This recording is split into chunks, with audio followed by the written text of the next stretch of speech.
And so I said in that Zoom call, as a court watcher and as a supporter for children, as well as saying I was here for you as the judge, to tell you that I love you.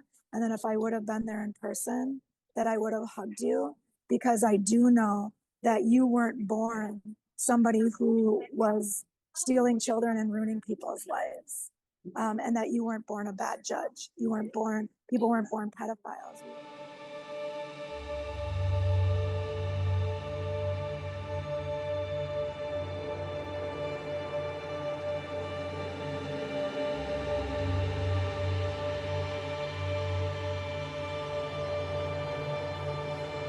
Hello, everyone, and welcome back to another episode of Starseed Speak. I'm happy to be here with a friend, Jen Nimmo, who's doing amazing work in the world on so many levels based on love and a lot to do with elevating the frequency of humanity through work with children and so much more. Jen, welcome. Thank you. This Yeah. is beautiful. We did it. Yeah, I'm just gonna, for people who aren't familiar with you, I'll just read a little bit about you, introducing you and some, more of what you do in the world. You're a nomadic practitioner of light and truth. Jen travels and assists ministries, families, institutions, and individual souls on their journeys to sovereign living. Her work has placed her in front of that which is the highest good for all, with a mission founded on love as thy medicine, righteously applied and led by the grace of God and the children.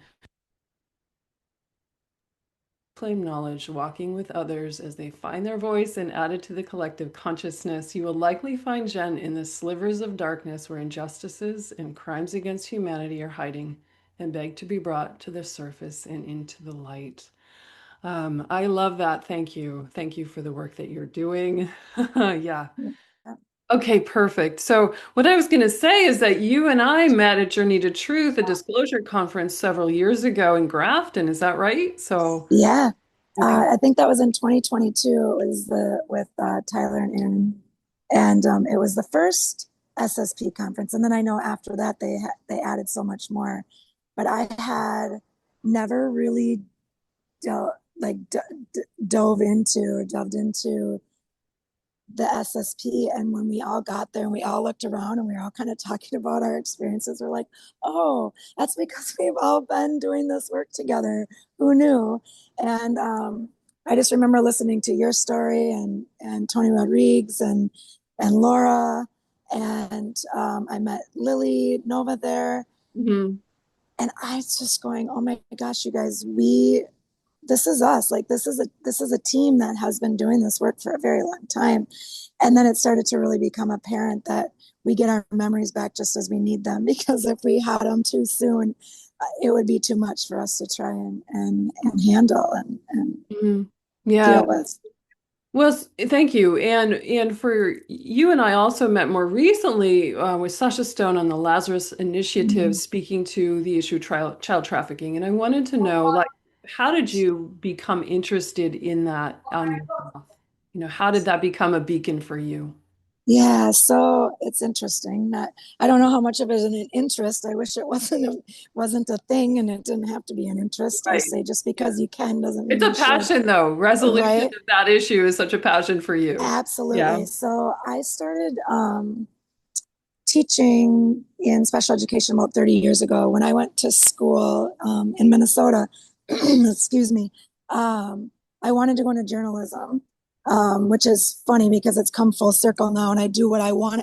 I'm doing now what I wanted to do then, is like going into war-torn countries and, dive bombing, getting attacked and trying to get to the truth and to the stories and be able to help the people and liberate our planet.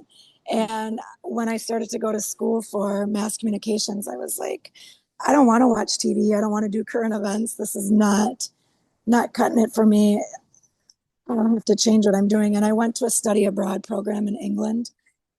Long story, but we were driving and there was a school and I saw these kids outside and I thought, why are these kids standing outside this 13th century building? Why aren't they in school? And the tour bus driver said, well, those kids aren't able to go to school with the other kids. And I thought, Well, I wonder if that happens in America too. So when I came back, um, I changed my major and went into special education.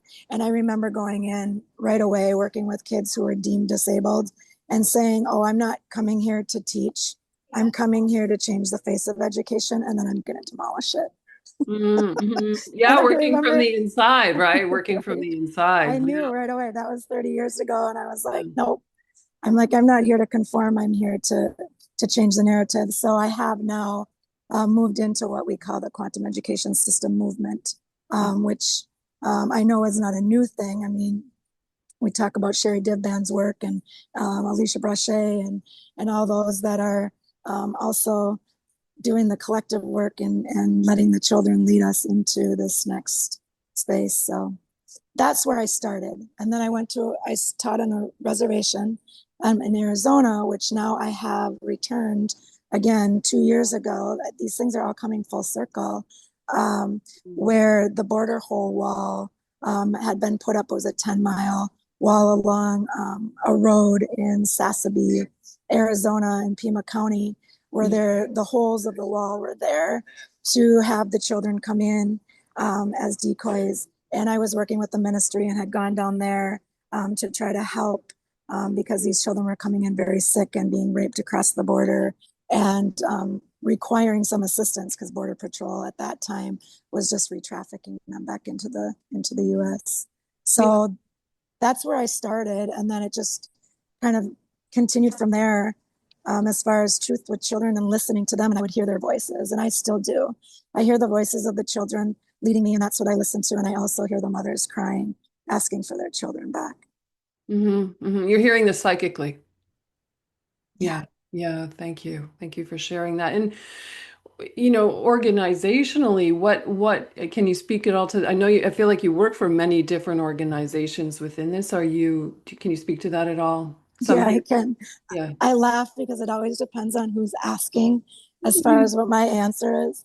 So I think of some of the things I've said lately, and um, I had I had to kind of explain a little bit more to my family, who over the last 3, 4, 5 years I've just really pulled out because I do feel like I was enlisted. I was asked to have this divine appointment. And if you're a soldier in a war, you don't go home at night and make dinner and have a job and work in corporate America and pay bills. So I kind of narrowed it down to I do civilian logistics working with military intelligence, and I'm here to make sure that the children are being given the love story that they were promised. And so then I'll say that answer. Sometimes it's, I found somebody on a Telegram page and they resonated with me, and so we started to connect and we found our common gifts, and now we're working together because they had an experience where the children have asked for some intervention. um, it's all different answers, like I said. Yeah. Yeah. I would say the logistics piece though is pretty right on. As we know, when we get psychic messages or messages from the spirit realm, I always listen to those and I ask every day, just put me in front of that which is the highest good for all, and what am I supposed to hear today? And then I just kind of go from there, and I don't question it anymore, and it always is the children. i Yeah. do believe I do believe they, and I said this, I think I may have said this on the Lazarus Initiative when we were on the panel. I know wholeheartedly that the children sat down with God and they said, we do not want this life.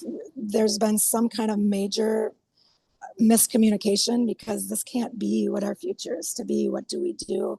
And whatever that meeting looked like, however people believe and what sources for them, said, okay, well, what are you willing to do? And they said, whatever it takes. And we're at the end of that. We're at the end of that where the children are saying, okay, we've put ourselves in these situations because you, as the adults that we chose to guide us here, have been misguided. And we need to heal. We need to help you heal so that we can all do this work together. So, and to clarify for my audience, I think you are boots on the ground, helping to rescue children, rehabilitate children, and like doing the physical form work of that. Is that correct? Yeah. And I'll explain it. Like I said, depending on who I speak to, I think this is helpful in all of those conversations is the operations that I've asked others to join in on are in 5 different areas, and that is first to locate, and then to extract, and then rehabilitation, reunification, and then justice and accountability. And this grand walk that we're in right now is exactly what we're doing right now. Is there's a collective where all of us have a piece. Everybody has a piece to this puzzle. However, those that are either boots on the ground or have had their own experiences and are also hearing the children, we're all coming together.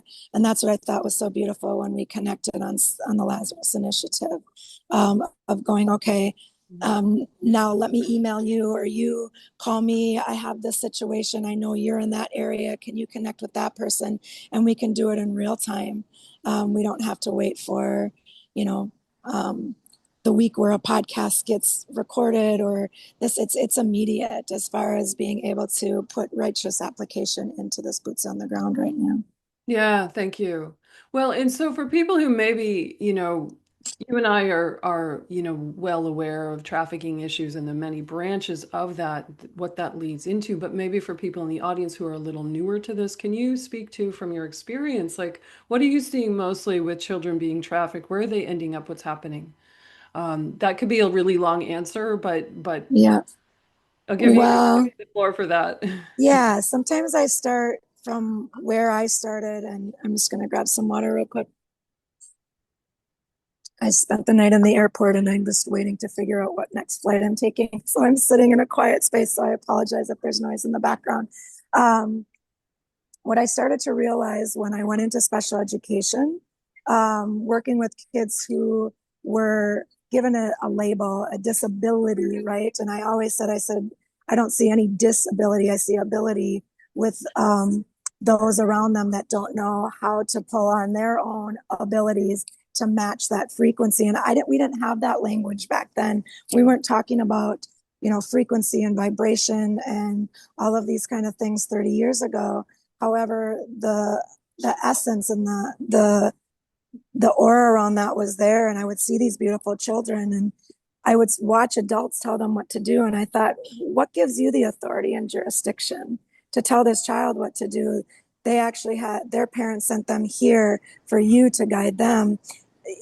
This should be the other way around. You should be asking them what they want to be involved in, what their gifts and talents are, so that they can contribute, rather than the copious amounts of paperwork that I did in trying to deem them disabled so that we could get funding, which then became unfunded mandates with the federal government to be able to continue to run schools based off of kids and their enslavement in society in a cabalist system.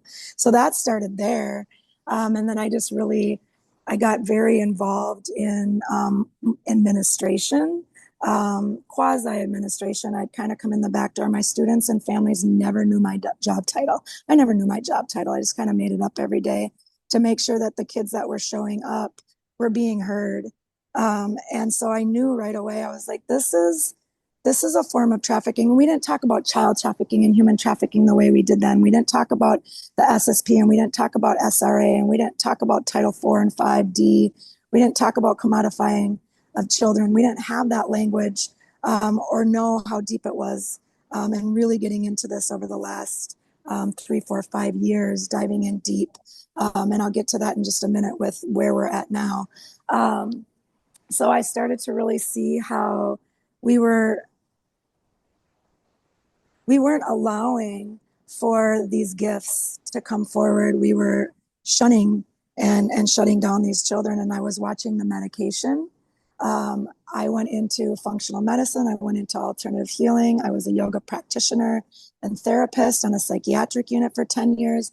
And when I went in and just knew that we were supposed to gather to be able to hear each other's stories and heal, and I would hear the children be silenced and then put on medication. And then I saw what that medication did when we saw the school shooters and the similarities between the school shooters.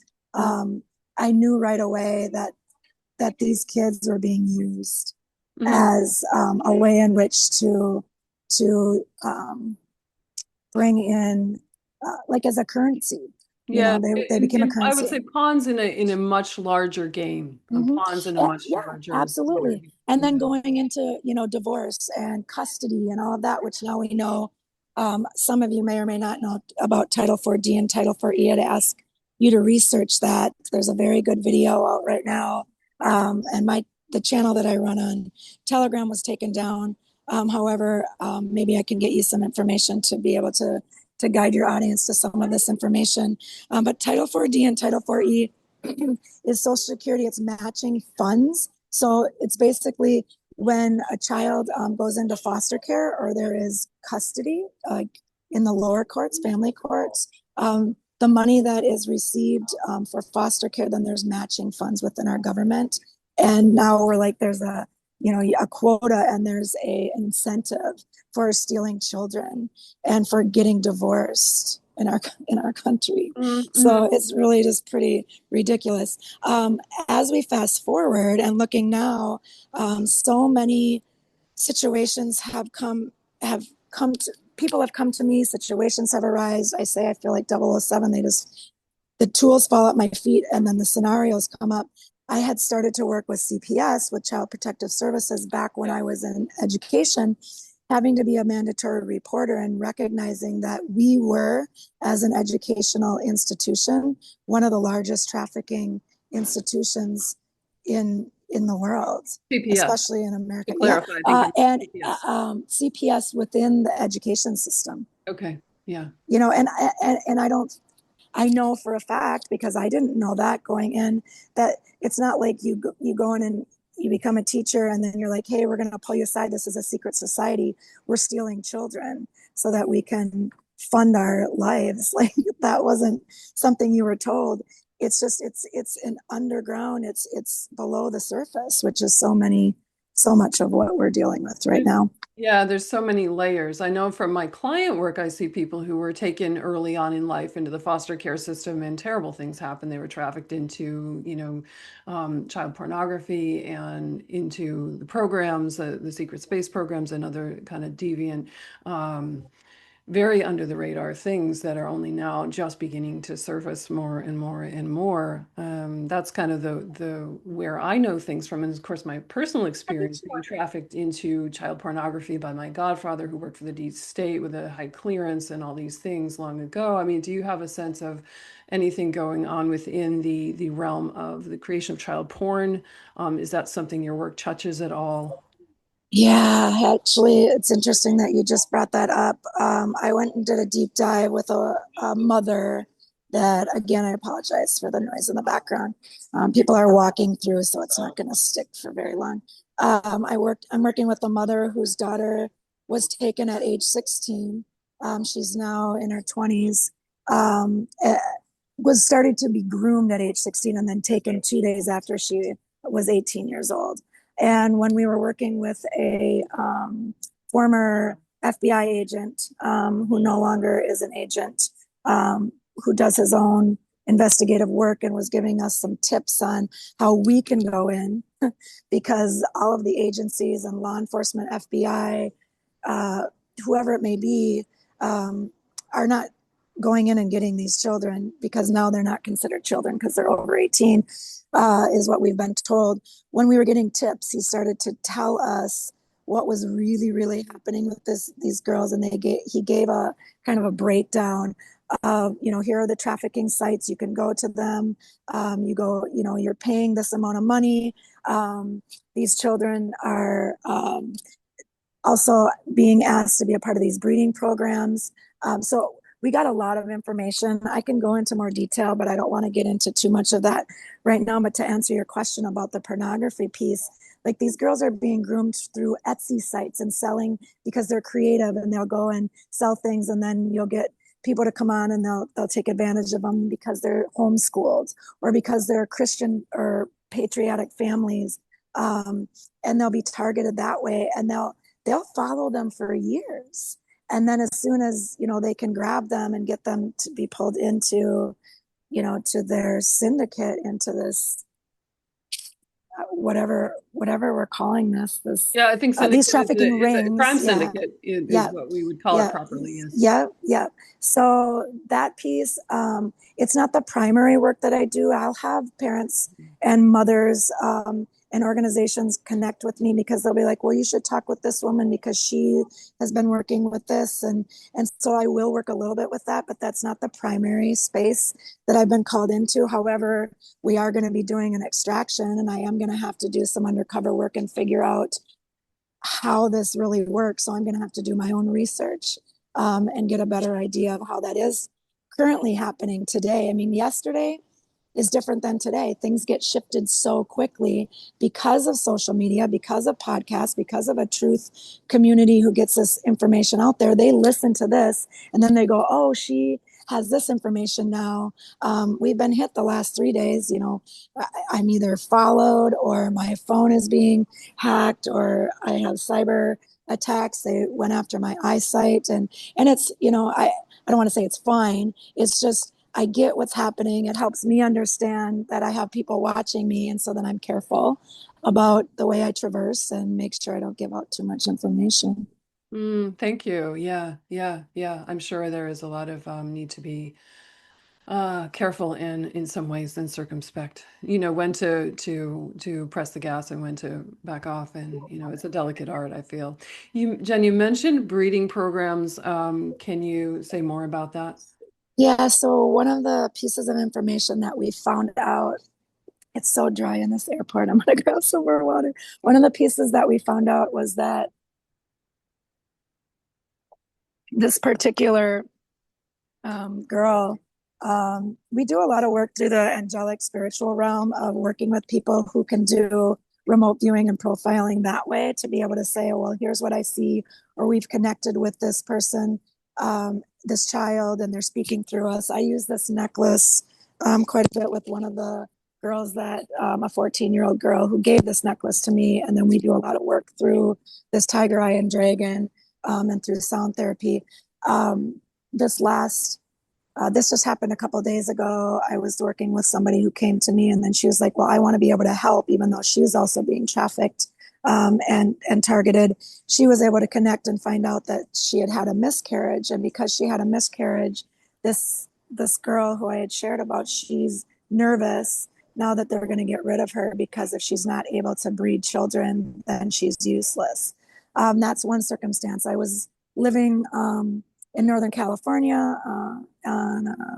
in a homeless encampment, working with people with meth and fentanyl addiction, and women who have been in breeding programs, where I had started a women's sanctuary program or sanctuary like camp for women. And I had met a young girl there, and right away, I'll just get like some intuitive hit. We'll start speaking more telepathically. She'll be giving me a warning because she's trying to get out, but then she also doesn't want me to be found out. And then she starts telling me her story, and I start hearing about other girls who are like, we're in this program, they're having us have all these babies, and then they're stealing them.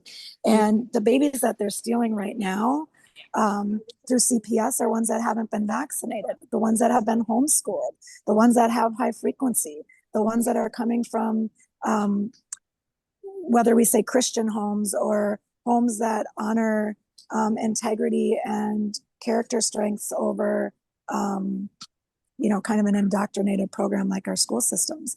So they're coming in all these different ways. Back to the SSP, one of the families that we're working with, it's generational. Like they'll say, well, I was in the system, my mom was in the system, and then you'll find out that CIA was involved, or Monarch, Montauk, Super Soldier for Kids, Sleepergate programs, and then you'll recognize, like, even when I was a child, and I know that I have been a part of the SSP. I've done a little bit of that work, but I've also been told, like, it's not important for me to know what my story was because it wasn't coming from a place of trauma. I was purposefully not put through traumatic experiments so that when I was asked to do this work, I wasn't having to go through my own healing process and being triggered. I could just go right in and not get attached to it and expedite the process more quickly. However, I was in gifted programs as a child, and we know that that's a huge place that they go and look because they want our gifts. We all have these gifts, however, Yeah, you know. yeah. Thank you for speaking to your own, your own, I felt like there just intuitively as I was getting ready to speak with you today, I felt like, oh, there's something in Jen's history that relates to, how you ended up in this position now. And you just spoke to Yeah. the Yeah. SSP Well, stuff. and I didn't know that. I didn't know any of that. Yeah. Sometimes I don't even know until you ask the question, and then it'll come through and I'm like, oh yeah, that makes sense. And when did you first begin to wrap your mind around things like the secret space program? Like, was that a big leap for you cognitively and otherwise spiritually to kind of embrace that part of our reality? Yeah.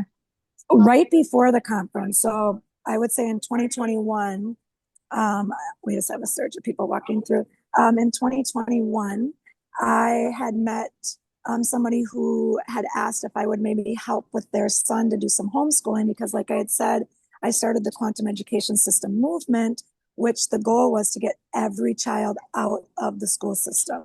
And I thought it was going to happen when they wanted to shorten the curve. I think that's what they called it during what we're calling COVID, right? During that time period. And I thought, okay, this is perfect. I'm going to work with every family and make sure that they don't send their kids back to school when they had pulled all of the kids out of school and then they sent them back in. I thought, well, if we can get all these kids out, then we can start these pods, do all this homeschooling, and make sure that this indoctrination and infiltration of these children stops. Plus, we wouldn't have gone where we went if parents all had to be home with these kids. Corporations would have fallen and we would have, we wouldn't be where we're at right now. However, we are. So I started working with this gentleman and his son, and I would just go into his home and people would ask me like, well, why are you doing this? Like, you don't have, it's not an organization. You're not getting paid. And I said, well, do you want to feed me breakfast and lunch? You can make me a smoothie when I come over in the morning, or during, when I first get there. And if you want to make lunch, or if I can help in the garden and we can do some like electroculture, and then I can take some vegetables home, I'm like, that's payment. I said, this is the sacred economy. And so that was a big piece. He turned me on to Elena Denon. And that's how then I got into knowing more about the SSP and finding you at the conference. So to the issue of as well, we asked you about the SSP and how you kind of got wind of that, metabolized that. What about satanic ritual abuse, SRA? How did that come into your awareness, or was there a pivot point for you there, a catalyzing moment at all? Well, as we're doing all of this work and we had to find a place where we could plug into truth. I would listen to so many, Sasha and Simon Parks and Laura Eisenhower, and really starting to put these pieces together. And then I would hear things about SRA, and then I'd have an experience because I would meet somebody who I was working with, and it became almost kind of an organic way of learning more. And then you would do a deeper dive and you're like, oh, I get how all this makes sense now. So I don't know that there was ever anything that I sought out to learn more about SRA. However, I see it in everything. I think everything is a satanic ritual and we're all being abused. It's just there's different factions for it. So, I mean, we could talk about the specificity of it. We could talk about the fact that if it's not of God and it's not of that God gene, which is what they're trying to hijack, it's the demonic realm. I mean, I've worked with people who are trying to come off of meth and fentanyl and heroin, and I worked on a psychiatric unit, and I watched just the mind get taken over. And so then it becomes this demonic battle. And then all of a sudden, here we are. You get pulled into something and you don't know what you're getting pulled into. And now you're too deep into it. I mean, it's a really broad space. So there's no like specificity with SRA. It's just, I find it everywhere. And then somebody will start telling you a story and you're like, oh, you were a part of SRA. And then somebody will just drop it in. Like it's just kind of an everyday conversation now. It's so prevalent, as I guess is what my point is. Does that make sense? Where Yeah, I hear you saying it's becoming more relevant to common conversation at this point. Is that correct? Yeah. Yeah, wow. I actually wasn't so aware of that. You have a more of a pulse and in a way, boots on the ground with the collective than I do. So I appreciate your feedback on that. And to speak to the Godseed, you've mentioned in your podcasts and things, the connection to higher self and also the twin flame relationship within. Is that connected at all to that? Can you speak to that? Yeah. Yeah, it's so interesting because whether or not people are kind of gathering more about Akashic records through doing like gematria or reading articles or taking quizzes to say, am I a starseed? They'll come to me and ask me these questions and they'll say, well, what do you know about twin flames? And my answer isn't popular because they want it to be this romantic partnership. Yeah. They want it to be this divine counterpart where you now are going to skip off. And I'm not making fun of anybody, but to be able to skip off into the sun and the divine. And I started to speak on this a little bit, I think, on the panel, and I didn't get to really finish it. So I'm not sure if I made my point. The battle that I see us all in, the battlefield, is one within, and it's a belief system battlefield of, do I think this or do I think this? Do I make this choice or do I make that choice? And our bodies were made, and this divine machine, to have balance. There's the left brain, right brain balance. There's two kidneys. There's a left foot and a right foot. There's two nostrils. There's two eyes. There's all of this, and there's balance within. There's this idea that if you are using one side or something too much, you're going to start to build up a codependency, or you're going to compensate too much. And then the other side is going to feel either worthless or that they're not worthy or they're not being used. And so sometimes they go silent. That happens within the physical body. I'm sorry, again, there's noise. Physical body, where the divine feminine, the left side of the body, right side of the brain, the divine masculine, right side of the body, left side of the brain. If they're not in communication, just like in any relationship, things fall apart. And so what I see as the twin flame union is the divine alchemy and weave and fluidity of the left side, right side, left hemisphere of the brain, right hemisphere of the brain, this divine masculine, divine feminine attributes within. And I brought this up before too, and I know I kind of go off and then come back, but we look at like the Kali Yuga, we look at where the divine masculine has reigned and the divine feminine has been the maker of kings, not as a woman necessarily, but as the feminine, right, which is in all of us. We have to heal the divine masculine, divine feminine within ourselves to recognize that it's not a he-she thing. It is a balance between two things that have been off kilter. And now that we're coming into this opportunity where people are talking about this twin flame union, we're going to be able to have these real conversations like, do you use your left hand more? Do you use the attributes of the right brain more? And we start to talk about that. And then we start to balance that out. And people recognize that they abandoned their divine masculine because they didn't trust men, or they abandoned the divine feminine because they didn't trust women, because women manipulated them and stole their children and made them pay child support, and their mother was never there for them. And so it's all of these things that are coming up now, and we get to do this inner work. So I came back to it, but I knew that was kind of a long explanation. It's just the flame, right? Like if you can have a small flame and then you can add to the flame, like blow on it, right? Or bring breath into it, the ether, you can bring with life force and it's prana. going to Yeah. get bigger. And now here we are. I don't know. I find it very exciting that we're going to be able to have these conversations without people getting offended. They're not going to be triggered any longer. And that is where we're headed. I'm not interested anymore of not being able to just speak whatever comes through, and be able to see where other people are able to jump off on that conversation. And then I learned from that, like, oh, I never thought about it that way. Let's just talk.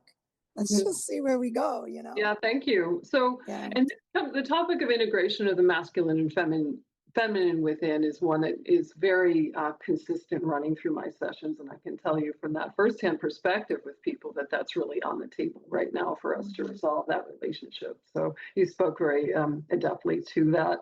Yeah, and with your own, with all of this passion work that you're doing in the world, how has that coincided with your own healing journey, or if it has? Can you speak to that at all?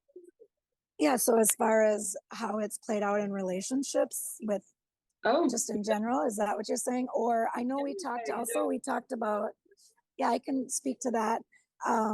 If I would have known what I know now, I might not have obviously any of us made some of the decisions I made when I was, you know, taking children to dance classes and running to soccer games and trying to, not feed my children baby food, instead make their own food and make sure I breastfed for a really long period of time, and doing daycare for children rather than sending my kids to daycare and staying home with them. I thought I was doing this work. And then I really dove into this, and I was like, wow, there was so much more that I could have done. And I could have had a better approach to this if I would have done that healing work from within first, than trying to do it from an outside space and then pulling it in. And I've worked with a lot of clients as well. And I think part of why you were asking that question is we had talked about the hybrid children, and talked about I had brought up the fact that I had experience with 5D pregnancy, and learning more about it through Alicia Brachet, which you had the interview the other night. And I didn't watch the whole thing. I think I got called into something else. However, it was just so great to kind of come full circle, knowing that we were then going to get a chance to talk a little bit more about that. Whether it's a galactic piece, whether it's the cosmic genesis, whether it's exopolitics, for me, it's not separate. However, I don't talk about it as much in my conversations and the podcasts I do and the conversations I have with families, because I need to be accessible. And sometimes if I go there too fast, I lose that trust. And right now, I'm so humbled by how many families have chosen to go this deep with me, because this is their everything, their children. And they've been let down and disappointed so many times because people have said, oh, I'm going to help you. And then the road leads to nothing. So I don't go into so much about whether we talk about it as the Galactic Federation or the Earth Alliance, or, like I brought up the 5D pregnancy. These children that are coming in, they don't need to come in by a sperm and an egg. I don't know if I don't think it was ever necessary. I think it's one way to come in. And, parthenogenesis, and there's another term that it's not coming to me at the moment, but when you have that sacred energy exchange with another, and then you do have semen come into your body when that's collected, there's a term that when all of that semen comes together, then if you do get pregnant, that it's a collection of all that. Do you know what that term is? Or I don't, Jen. No. Okay. If Okay, anybody so in the audience knows, type it in the chat, please. right. So anyway, my point is that we don't have to have the term for it, but that when I started to go through some different experiences and wondering, like, could this happen to me? Could I have what we're calling a 5D pregnancy? And I don't necessarily want to give a definition of it, because I think it's still, in some people's minds, it's one thing, in some people's minds, it's another thing. So I would implore all of you to do some research. And if you want to know more, Alicia Brachet is how I came to know more about it. She does a beautiful job. And just literally do a search for 5D pregnancy. As soon as I started to do research about it and wanted to know more, because it was making sense to me about why, maybe not only in my own personal journey, but maybe others that I have worked with, it was starting to make so much sense. All of a sudden I was like, whoa. The the women that started to come into my life that started to talk about, well, I think I was pregnant, and however, I don't think I'm going to have this child. I don't think I'm going to have this child on a physical level. Like, I think I am like helping to breed something on another planet, and then they started talking about being taken off on ships and doing work. And I knew when I came to the SSP conference, when I would talk to others and I'd say, do you guys wake up with bruises? And they'd be like, yeah. And I'm like, oh, okay, this is a thing that we were working, while we were sleeping. And I started to hear other women say, and I was experiencing some of this myself, of like either injection sites or extraction sites. Yeah.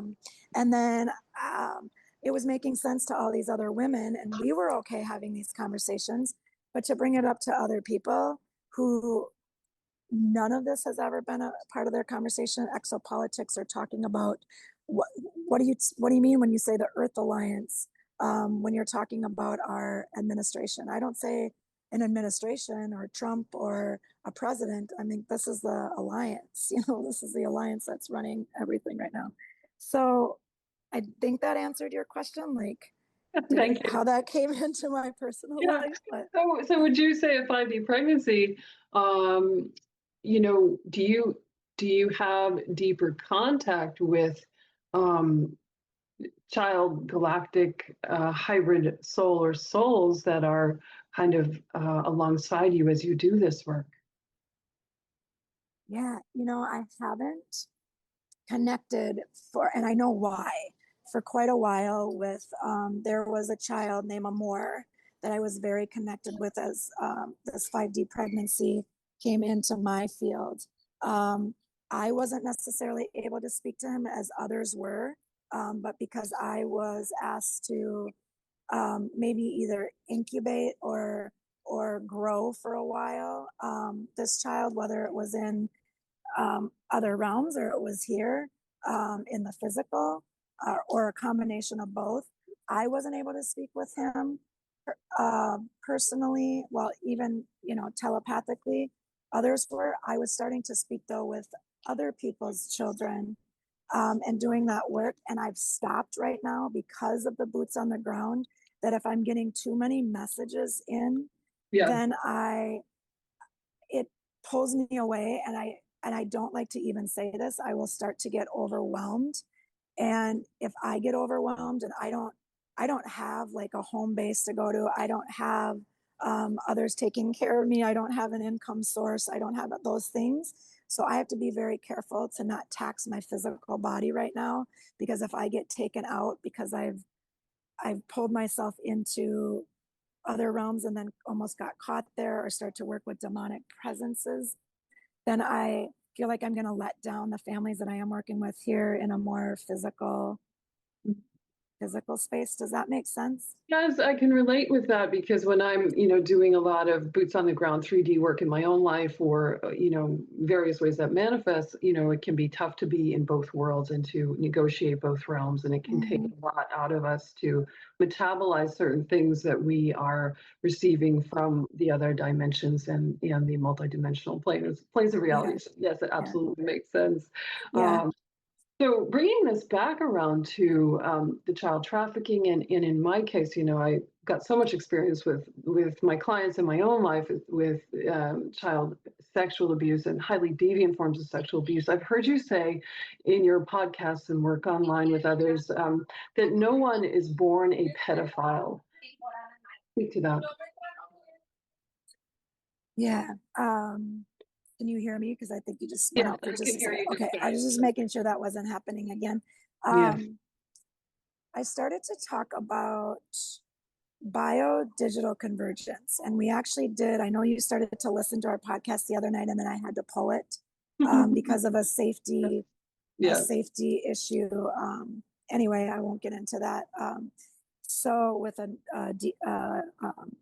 non-disclosure agreement. Anyway, the bio-digital convergence and the WBAN that we were talking about the other night, and I won't get into it too much, it's just that our thoughts aren't always our thoughts. Our thoughts can be hijacked. Our thoughts can be, they can come in and give us thoughts, and we're speaking, and somebody will say, well, you said that. We may not even remember it, or we may have no idea that we've completely been hijacked through,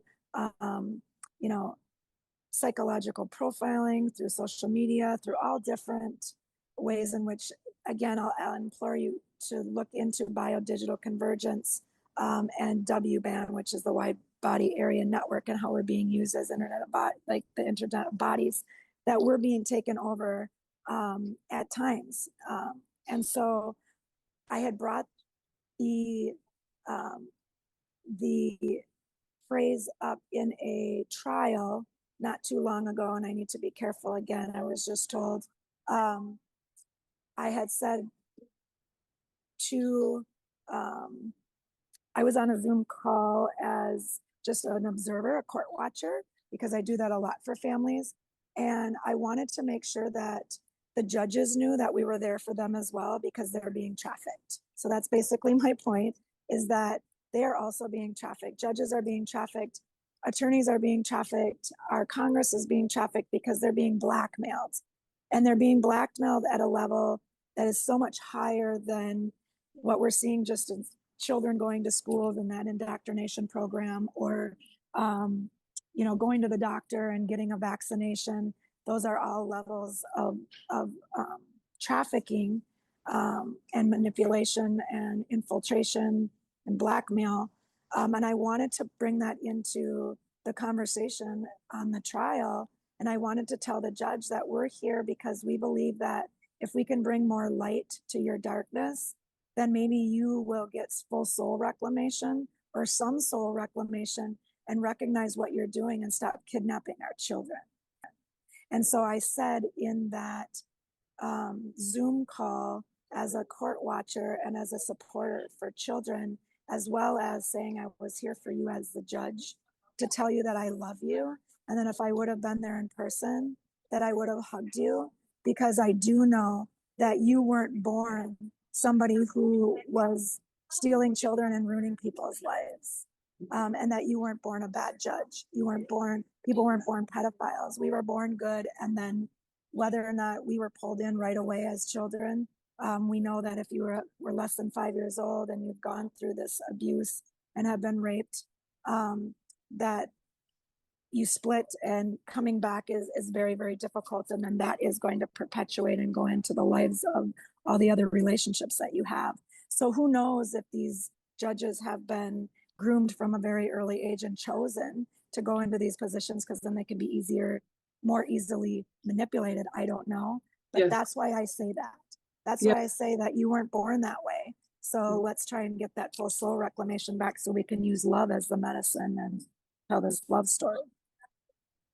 That moves me to hear you say that. And I've spoken to that on my own, interviews and things, that the pedophiles and the perpetrators, many of them have been mind controlled. I saw this in the deep state. My father and his buddy, my godfather, who took me to these blackmail child porn events. I don't even know what to call them. When I was small, for the first 7 years of my life, they were all co-opted and mind controlled and part of this bigger system. So at what point, where do we place responsibility? I like you bringing it, right, you bringing it back into the field, the higher field of like love, for lack of better. Every word we use in the English language or other linear language is going to be too small, but it's the embrace of what is. And what you said, that Godseed, God spark, the divine inside, can we see that and elevate that in all of us? Whatever we're seeing is sort of a mirror of what we're holding collectively, and that is absolutely. Well, yeah, and I wanted to come back to a couple of things that you just said, or what we can really bring up that back to, and it's jurisdiction. It really is about jurisdiction. Like, who do we belong to? And what is our purpose? Like, where are we supposed to go once we get here? What is that story look like? And I look at life that everybody, regardless of whether or not their situation is horrendous, we all signed up for this space and time, whatever we're calling it.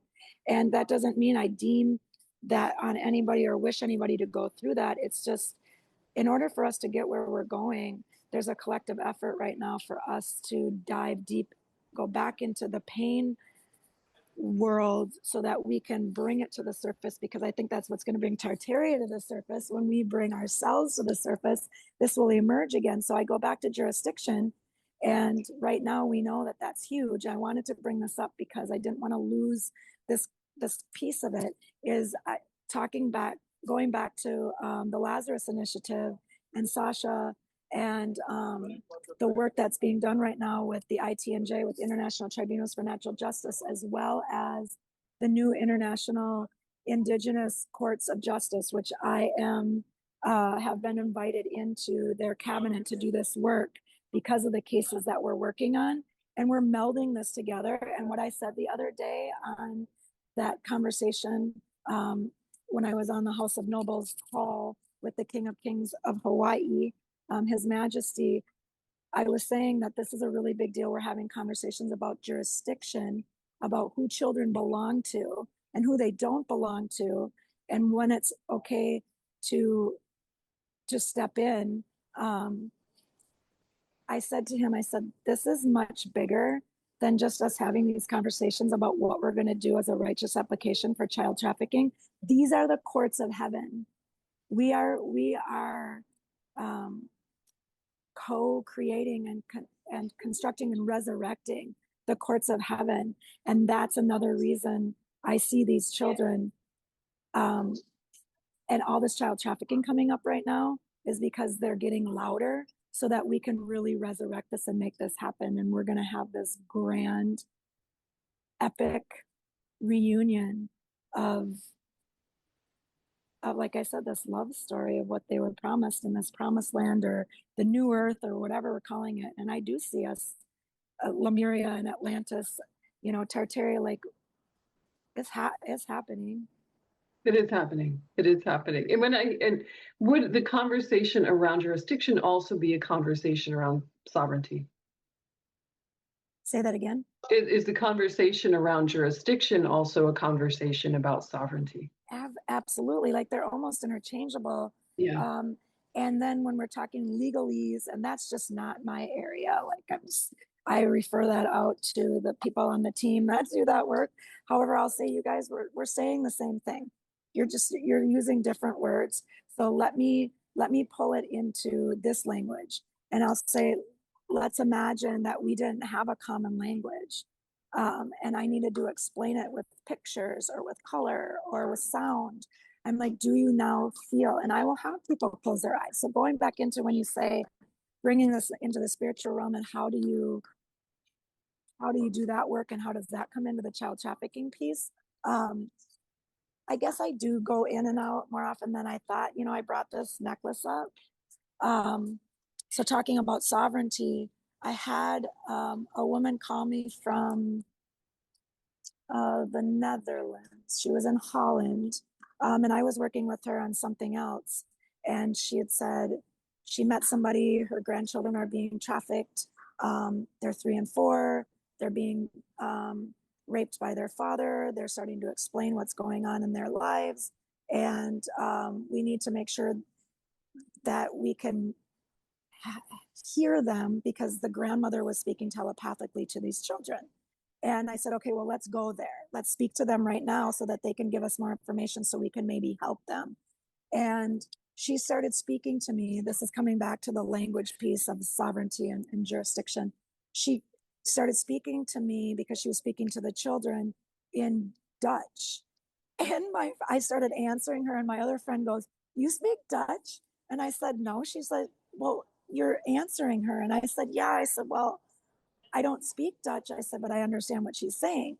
And then we started to talk about light language, and we started to talk about the frequency of sound as a language. So getting back to that jurisdiction and sovereignty piece, and I kind of just went in right now, if we imbibe the feeling of what sovereignty feels like and what it means to be able to, like, what does a child want their childhood to look like, or an earthly experience? There's a picture of that, and it may not be the one they had, However, it's the one that maybe somebody else had, or that's the sacred dreaming that they want. When you pull that in, we then can have that. And so that's where I see the sovereignty of the and language piece coming in. Speak it, say it out loud with that frequency and those sounds, and then whatever you attribute to the word sovereignty, even if it's not the same definition as somebody else, you can have that. You can have that experience. You know, so I guess I go back and forth in between. And that didn't overwhelm me, so I appreciate it. But you can see I had to close my eyes and me too. No, yeah. thank you. And, you know, have everybody in the audience close their eyes, have a moment. What does it feel like within you uniquely to experience sovereignty? What does that mean to you? You know, like that sometimes comes up in my sessions too, like have a moment to feel into what is that great liberation that's been calling across lifetimes, dimensions, the portal of the cosmos to you, for you. In each of you, and for all of us. I think there's something so beautiful in that. And did you hear her voice change when she closed her eyes?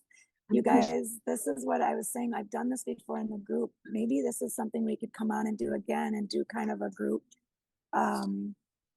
session like that with our audience, and have them go in and close their eyes, and they can then go in and either go into the chat or speak to us afterwards about their experience, because everybody has the ability to do this. Just because Rebecca and I have the only reason why we're good at what we do is because we practiced it, because people have asked us to do it with them, and then we do it over and over and over and over again, and we get a practice. Just like anything else, you become better and become a master of it when you've taught it and practiced it.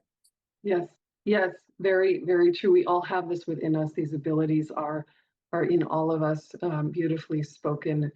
Yeah, and gosh, there's boots on the ground question that I have, and we'll bring it back around to the spiritual.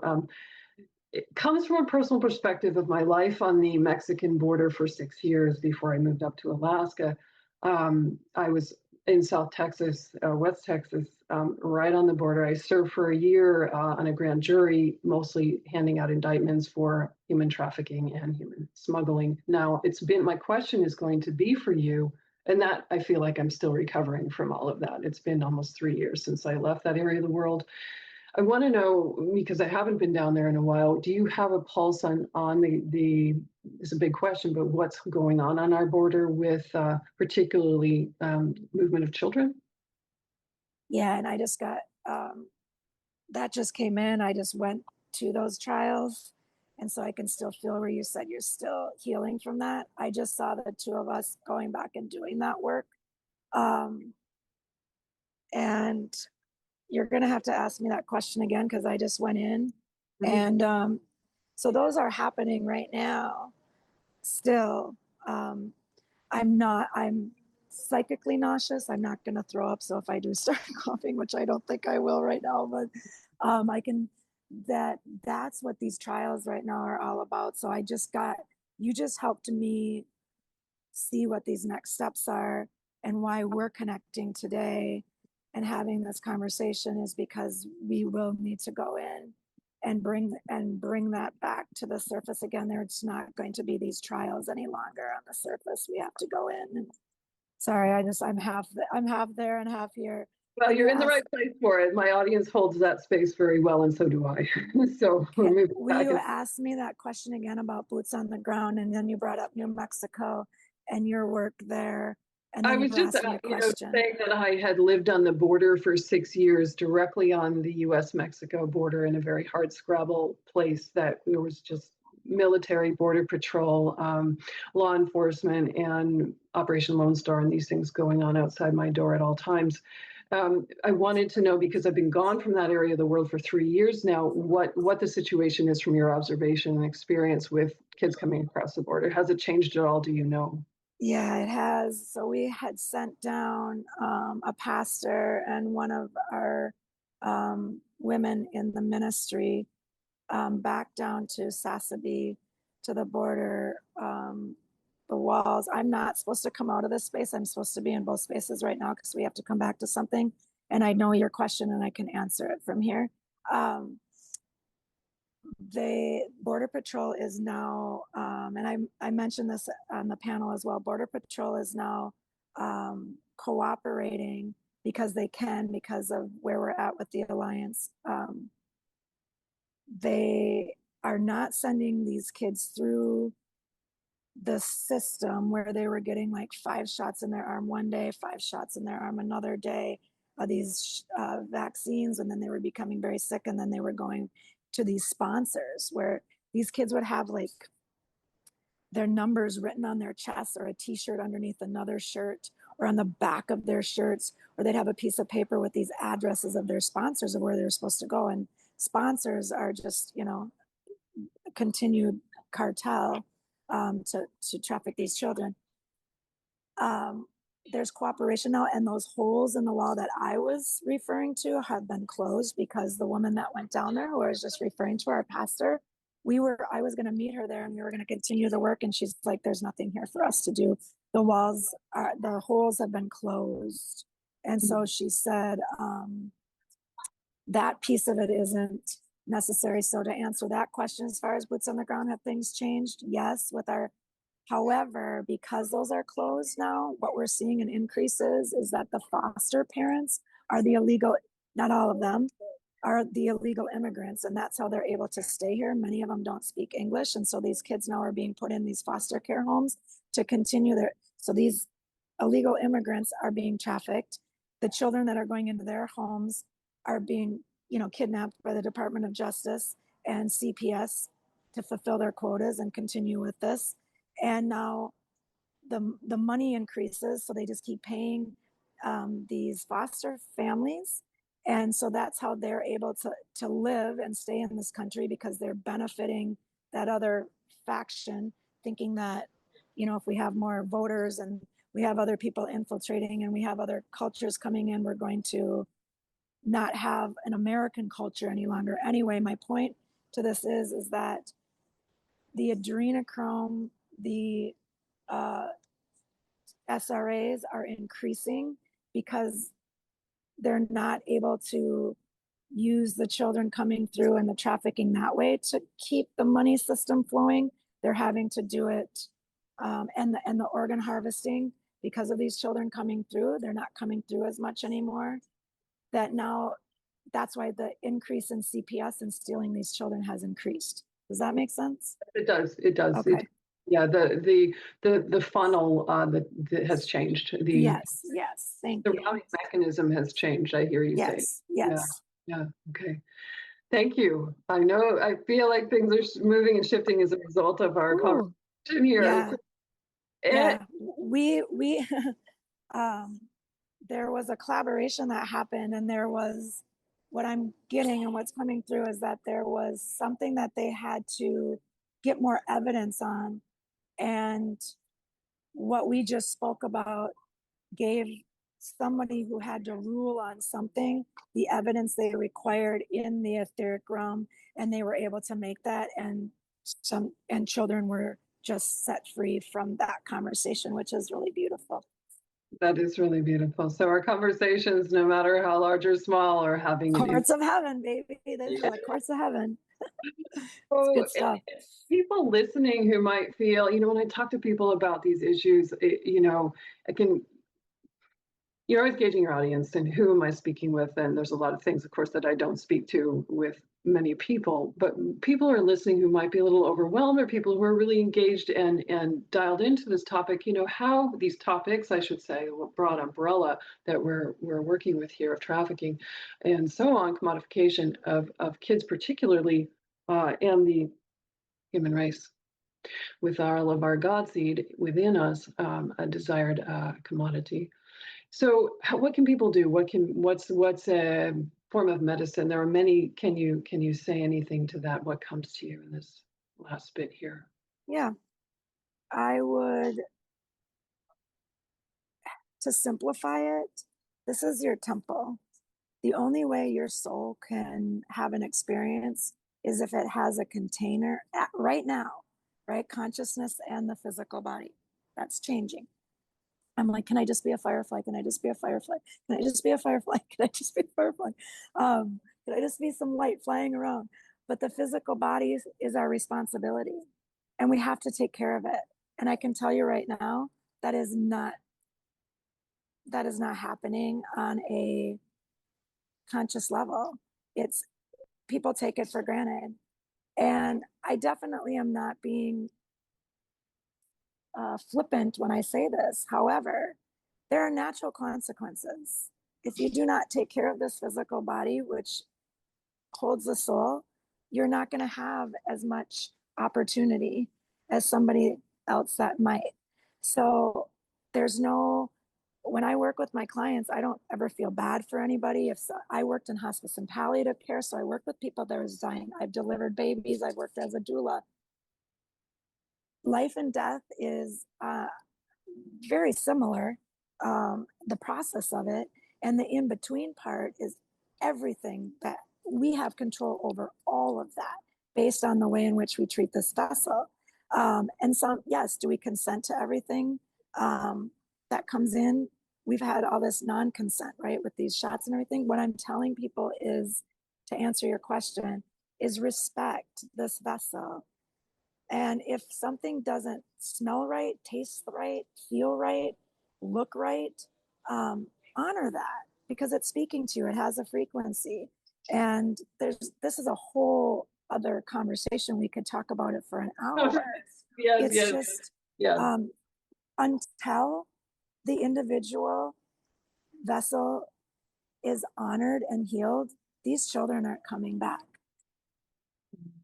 They've told me very clearly. And so whether or not what I had just said about not being flippant, if you don't take care of this vessel and then something happens to it, and then you spend all this money and poison yourself and trying to keep yourself alive, that was not the intention.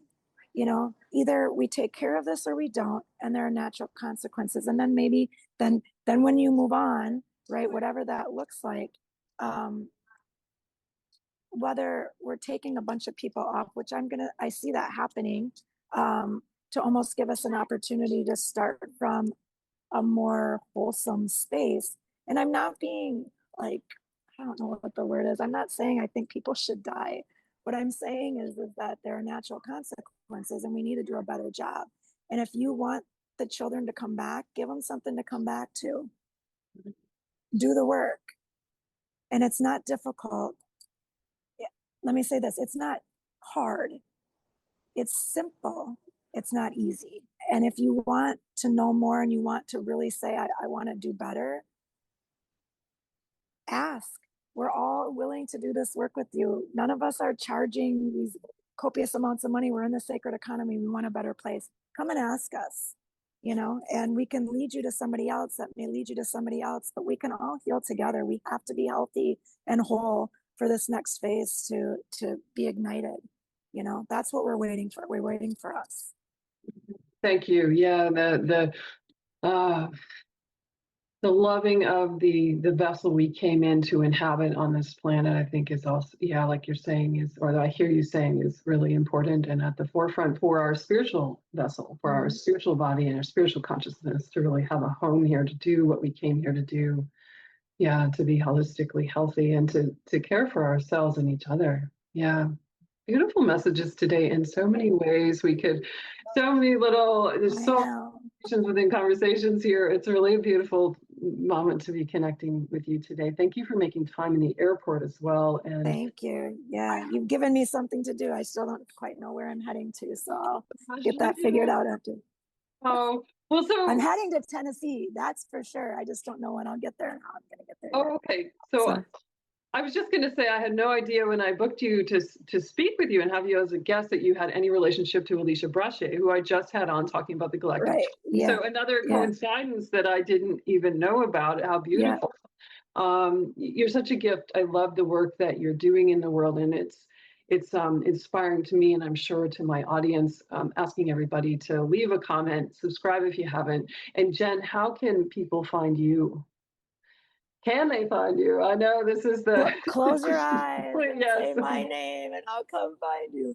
I used to have a Telegram channel and that got taken, the chat didn't get taken down. It's QES, Quantum Education System. I think it's Jen, it's at Jen QES is how I am on Telegram. And then I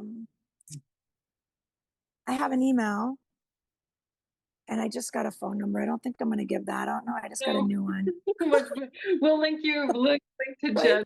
Yeah, Yeah. the email address is probably the best, because that Yeah. way it'll allow me to be able to get back to people and find them where they're at, so that we can have safe conversations. So you're not offering it up. Thank you so much. Jen, it's a pleasure to be here with you today, and so many things we probably will continue to talk about on and off camera. For me, you can find me in the fall live at the Super Soldier Activation Conference in Orlando.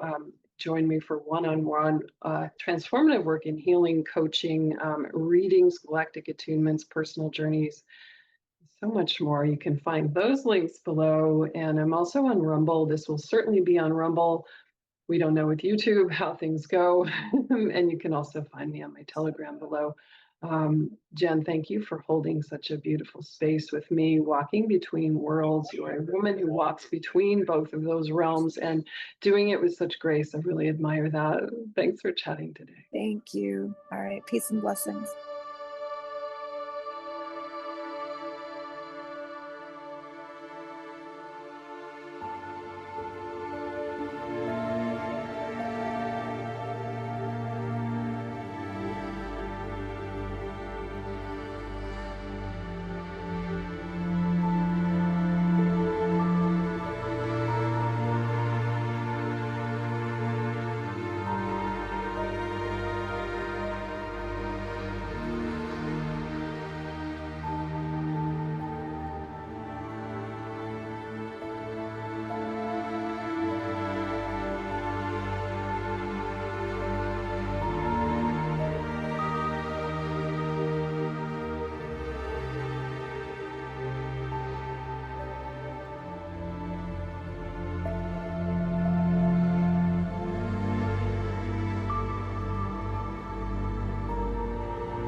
Just to mention this briefly, I have a mother and father from a previous lifetime, Indigenous mother and father, and I just call them simply mother and father. They've been with me every day for about 2.5 years. They were my parents from a previous lifetime with the Crow people, and they've helped me heal so much. They've done soul retrieval work for me. They helped me journey to get parts back. And that's actually ongoing, like even today. I was working with them this morning. And their love is so beautifully unconditional.